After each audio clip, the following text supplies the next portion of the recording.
Malaysian वज़ीर-ए-आज़म अनवर इब्राहिम ने Trump के गजा मंसूबे पर तहफ़्फ़ुज़ात का इज़हार कर दिया। मलेशियन वज़ीर-ए-आज़म ने अपने बयान में कहा है कि अमरीका की जानिब से पेश किया गया मंसूबा मुकम्मल नहीं है।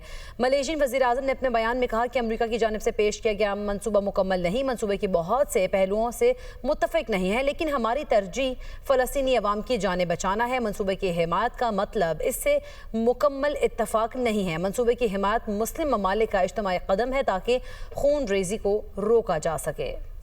मलेशियन वज़ीर-ए-आज़म अनवर इब्राहिम ने ट्रंप के गजा मंसूबे पर तहफ़्फ़ुज़ात का इज़हार कर दिया। मलेशियन वज़ीर-ए-आज़म ने अपने बयान में कहा है कि अमरीका की जानिब से पेश किया गया मंसूबा मुकम्मल नहीं है। मलेशियन वज़ीर-ए-आज़म ने अपने बयान में कहा कि अमरीका की जानिब से पेश किया गया मंसूबा मुकम्मल नहीं, मंसूबे की बहुत से पहलुओं से मुत्तफ़िक नहीं है, लेकिन हमारी तरजीह फ़लस्तीनी अवाम की जानें बचाना है। मंसूबे की हिमायत का मतलब इससे मुकम्मल इत्तफ़ाक़ नहीं है। मंसूबे की हिमायत मुस्लिम ममालिक का इज्तिमाई कदम है ताकि खून रेज़ी को रोका जा सके।